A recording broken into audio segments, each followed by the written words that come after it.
From the station working for you, this is WRTV News at 11, streaming now.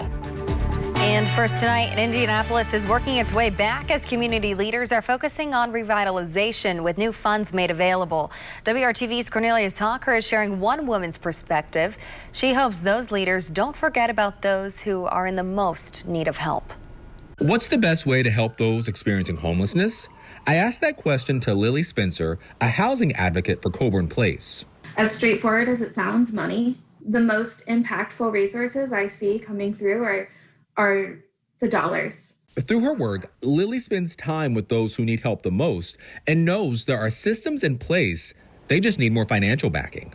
We have a great continuum of care in Indianapolis, where there are a lot of organizations that work together. While the city, working with organizations and community members, makes plans to spend millions of dollars to put people up in housing for extended amounts of time, Lily hopes they also focus on helping people with immediate needs. Money can help someone who just needs that pick-me-up before all of a sudden they have an eviction, and eviction follows you for years and years and years. If people facing an eviction can't find help, it could lead to more individuals having to live on the streets, according to Lily. You know, once you have an eviction, you're lucky to find somewhere that's okay with evictions within the past couple of years. Lily knows homelessness is not something that's going to be fixed overnight, but she tells me a good start would be for those hoping to come up with solutions to work with people who are already putting in the work to help those in need. We have a lot of organizations in Marion County and a lot of really dedicated individuals who have been working with these folks and sometimes literally working with these individuals for years.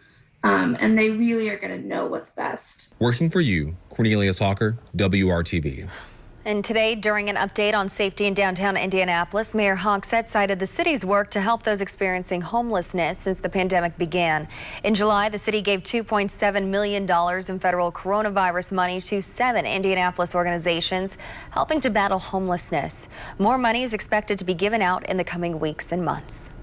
And during that same announcement, Downtown Indy Inc. provided updates on their plan to improve safety and security in downtown Indianapolis. Increased bike and foot patrols by off-duty IMPD officers will begin September 1st. 4 new civilian safety ambassadors are being trained. A mobile camera trailer has been set up near the canal, and members of several IMPD units are working to come up with a more strategic way to use resources. And along with new safety initiatives, Downtown Indy Inc. is kicking off a campaign encouraging residents to back downtown by supporting businesses in the Miles Square area as they work to recover. Beginning tomorrow, you'll see Back Downtown banners on Monument Circle. IndyGo is decluttering to meet the needs of Hoosiers who both ride and share the road with its buses. WRTV's Cameron Riddle explains the process of bus stop balancing and the changes you can expect. On the surface, the announcement of IndyGo's plan to remove more than 500 city bus stops is undeniably jarring. But even a brief look at the Circle City's transit map will show you a system that is far from balanced. We are certainly hearing from riders who want to know where my new stop is going to be. What does it mean to remove these stops? And we really want to point people to the tools that we've created to show folks where their new stop is going to be. That new tool is an interactive map pinpointing all of IndyGo's current 3,385 bus stops. 544 of those stops will be impacted by bus stop balancing, which involves stops being moved, consolidated, or completely removed for spacing. On several Indianapolis streets, bus stops are right on top of each other. These short distances mean buses and the other traffic behind them are constantly stopping. I mean, imagine as a motorist, if you're driving, if you had to stop at a red light every single block, it would take you a long time to get where you're trying to go. And that's what we're trying to remedy with this project, is to just space those stops out enough that it improves our on-time performance, our efficiency, and makes the experience better for our riders. In some parts of town, the issues with bus stop balancing are extremely clear. Here on Washington Street, bus stops are literally seconds apart in travel time. There's one just right there. And barely a block away is another, with 2 more bus stops just down the street, all within eyesight and walking distance of each other. Which stops stay and which stops go depends on what's nearby, like schools and hospitals and ridership numbers. Stickers will soon be added to stops that will be impacted, and Indigo says, in most cases, the change will only create a slightly longer walk to the bus stop. As part of this project, the maximum added walk time should be about 5 minutes. Like you said, there's a lot of places where this is happening where you can see the next stop from the stop that you're standing at. In Indianapolis, Cameron Riddle, WRTV. To find out which bus stops are impacted by Indigo's balancing, you can find a link to their interactive bus stop map at WRTV.com. And new at 11, IU is taking action to prevent COVID outbreaks among students in fraternities and sororities. Tonight, the university released a statement reporting a, quote, alarming increase of positive tests within Greek Evans Scholars and Christian Student Fellowship houses in Bloomington. IU has directed all houses to suspend in-person activities, and the Monroe County Health Department has ordered members of 8 Greek houses to quarantine for 14 days. And many programs have been created to help Hoosiers get back on their feet as the pandemic continues. The Rebound Indiana is committed to holding those systems accountable. Colleges and universities throughout central Indiana are getting a slice of a $7 billion emergency student aid package from the CARES Act. WRTV Investigates has uncovered that some are sitting on millions of dollars meant to help students. The money from the federal government is meant to quickly help students get laptops, internet, and housing. We found Ivy Tech still has $5 million left to disperse to students. Franklin College has more than $300,000 still in the bank, and Purdue still has nearly $10 million left to distribute nearly all of the student financial aid it received. We found some schools are using an application process which can slow things down. Others are saving the funding for the future since they have a year to spend it. They're really trying to do this very, very carefully because they don't know how this situation is going to develop. And we've already seen just in the past few days, a number of universities that tried to reopen are now shutting back down already. And I think we're going to see a lot of this kind of start and stop. WRTV Investigates found many schools like IU, Butler, Ball State, and DePauw have distributed nearly every last dollar to students. The pandemic is not stopping the search for the next American Idol, but the process is much different this year. Auditions will be conducted virtually, and audition day for Hoosiers is tomorrow. Tonight, I spoke to Patrick Lynn, a senior supervising producer with the show. He says you still have time to sign up and explained how the process will work.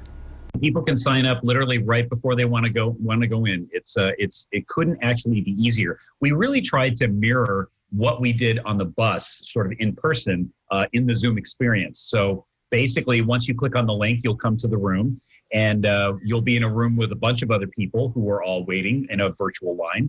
And we'll take people for one-on-one auditions with the producers from American Idol. Reserve an audition time by going to AmericanIdol.com if you think you could never be the next American Idol. Lynn shares this message. Put that out of your mind, because that is the way a lot of people think. Even the ones that make it to like the top 10, they're like, oh, I'm never going to win. I'm never going to win. And then they win, So, it can be you. Obviously it has to be somebody. If you can't make the live tryouts, you can submit an audition on the website. When American Idol returns, watch it right here on WRTV.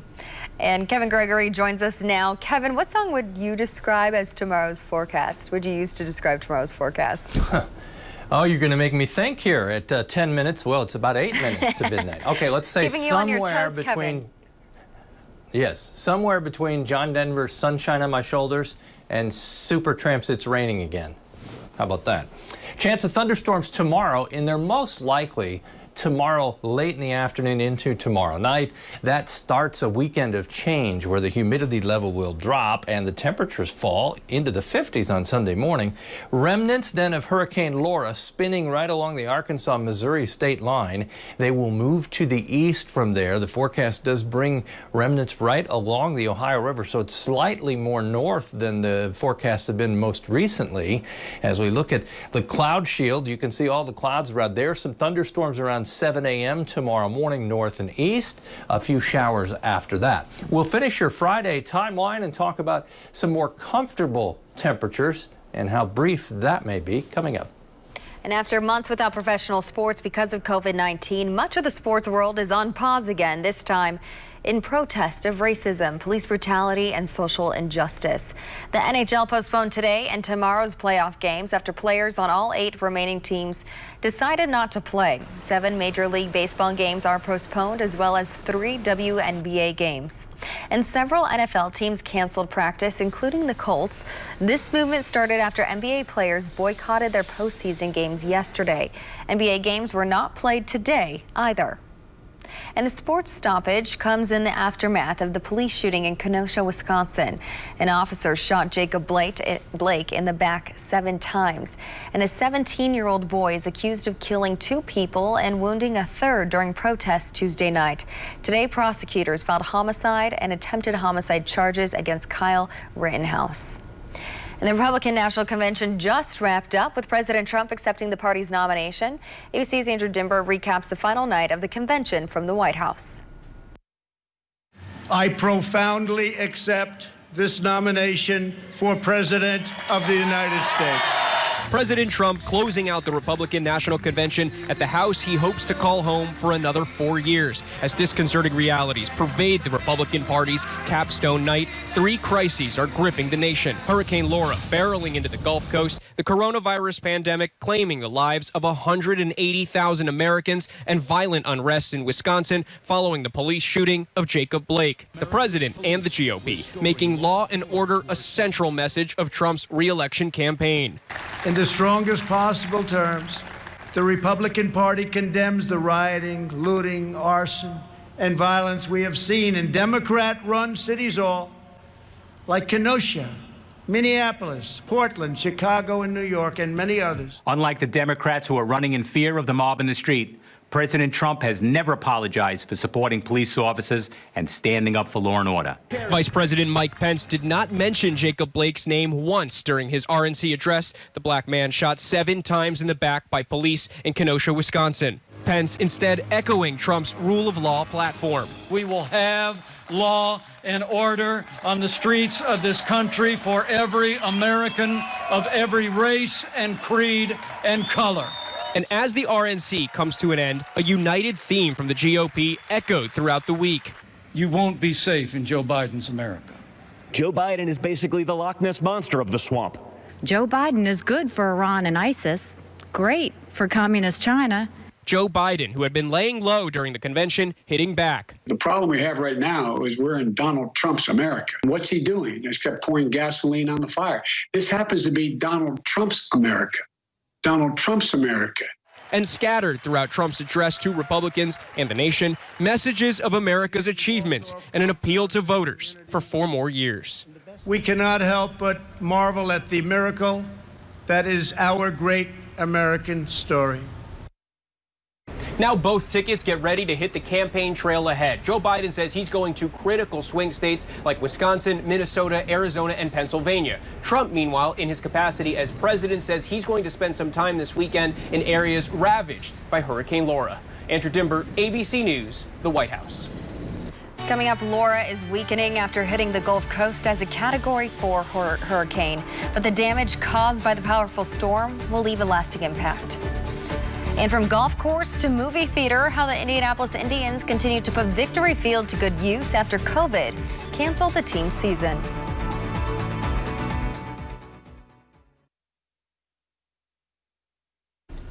Laura is now a tropical depression after making landfall in Louisiana this morning as a Category 4 hurricane. ABC's Marla Carter reports the powerful storm caused widespread damage across the Gulf Coast. Tonight, millions of Americans reeling from Laura's punch. The storm slamming into the Texas-Louisiana coast overnight, just shy of a Category 5 hurricane. This was the most powerful storm to ever make landfall in Louisiana, and it is still a powerful storm. In Louisiana, sustained winds of 150 miles per hour whipped and lashed everything in its path. Yes, it was a roller coaster. Terrifying. Terrifying. Bulldozing countless businesses. Oh boy. You didn't expect it to be this bad, did you? No, sir. Leaving behind widespread catastrophic damage. Oh my gosh. And heartbreak. At least 6 people killed. Among them, a 14-year-old girl who died when a tree fell into her house. The storm also sparking a fire at this chemical plant west of Lake Charles. You can see chlorine gas and smoke billowing into the air. Residents warned to shelter in place. In Texas, the governor saying it could have been worse. When you consider the magnitude of the damage that could have occurred here, we did dodge a bullet. Many communities still too dangerous for rescuers to reach, but neighbors already doing their part to start the recovery. You know, this is when St. Martin Parish comes together. This woman even saving llamas on the loose.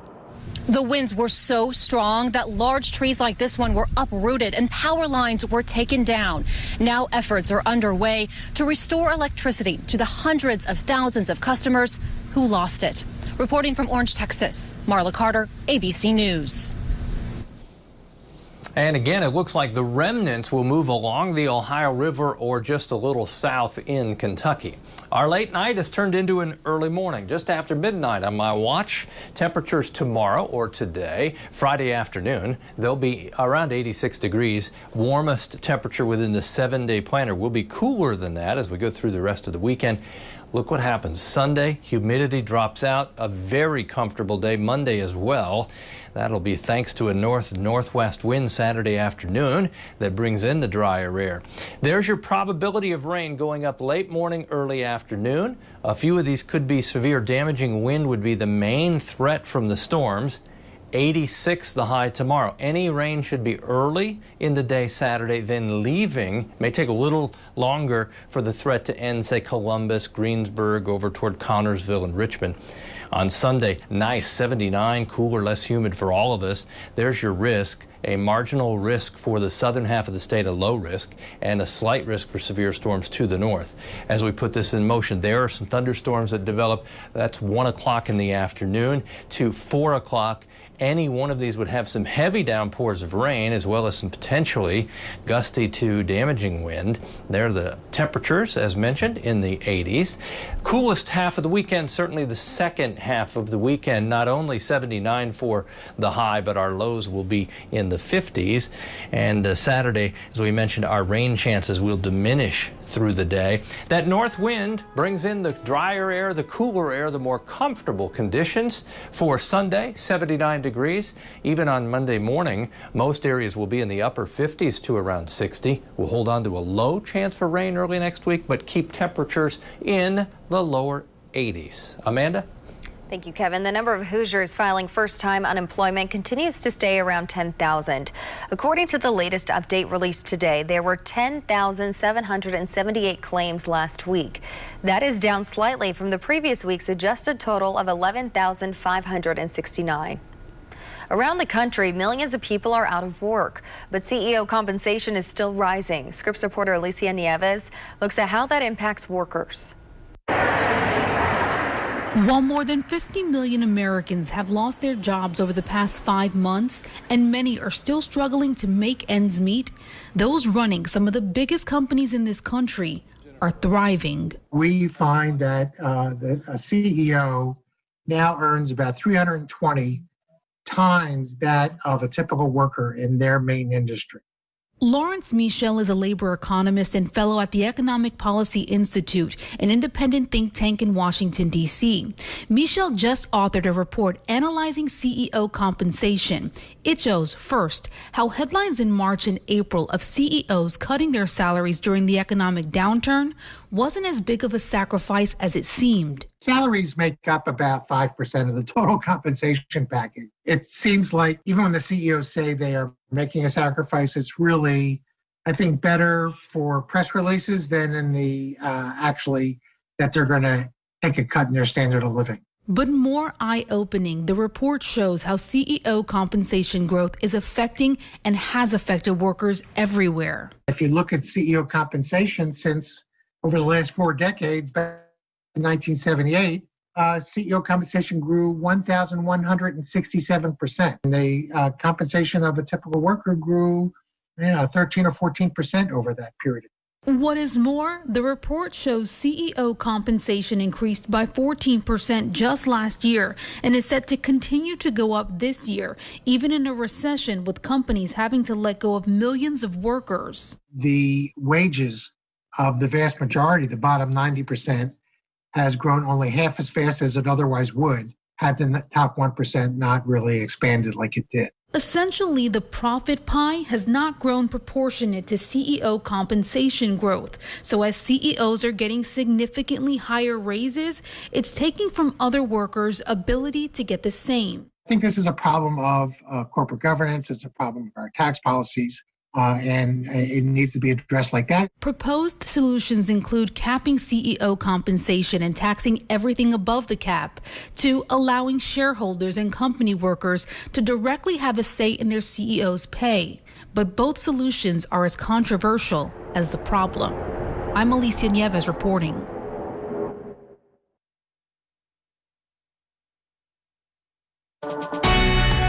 From the station working for you, this is WRTV News at 11, streaming now. The Indianapolis Indians are keeping Victory Field open to fans without baseball, and right now the organization is replacing 9 innings with 9 holes. Our Brad Brown takes us out to the golf course in tonight's Sports Extra Spotlight. It's a completely different perspective on a round of golf in the heart of downtown Indy. You look at this field and you see greens out there and you see some pin locations and mock water hazards and sand traps, and you think, what is going on? If you were to come in and this was your first time in Victory Field, you'd think, I thought I was coming to a baseball stadium. The Indians have put together the links at Victory Field, a 9-hole course in and around one of the best ballparks in America. In this summer without baseball, it's a chance to put this beautiful backdrop to a new use. It's just one of those things that captivates you when you see the pictures, and you think about too how you can spread people around the ballpark in an era of social distancing. We've got 50 to 75 golfers here at a time in a 14,000 seat ballpark, so it made a lot of sense in a lot of ways. Full disclosure, I am not a regular golfer, but I do know that looking the part is half of anything, and I've got that covered. For golfers of any skill level, the Victory Field course will be a fun test of your short game. 3 shots per tee box, your score improves based on distance to each pin. We'll get some serious golfers that want to worry about their scores, which is great, and I would lean that way. But for the novices, or you just want to come out and have a good time, get outside, drink a couple cold beverages as you take your tour through Victory Field and play your 9 holes. We're really excited about it. This weekend's tee times have already sold out, but there's a solid chance you'll see some more golf at the Vic soon enough. Anyone that golfs, we're going to have a great time no matter the course or level or however challenging it is. But for someone to swing a club for the first time and then they get done playing 9 holes and they think, I want to play again, that's what we're going for. We just want to bring people out, bring family and friends together, provide a little escape from what we know is 2020 and give them some entertainment that they haven't otherwise had here this summer. There are more events in store at the ballpark as fall rolls around. Next weekend, it's the Grand Slam Auto Show on Saturday, 9 to 3. That's open to the public with free admission. And the Indians will be having movie nights on the big screen with socially distanced seating in the outfield. A trio of Fridays, September 11 and 25th and October 9th. Tickets and information at IndyIndians.com. Brad Brown, WRTV Sports.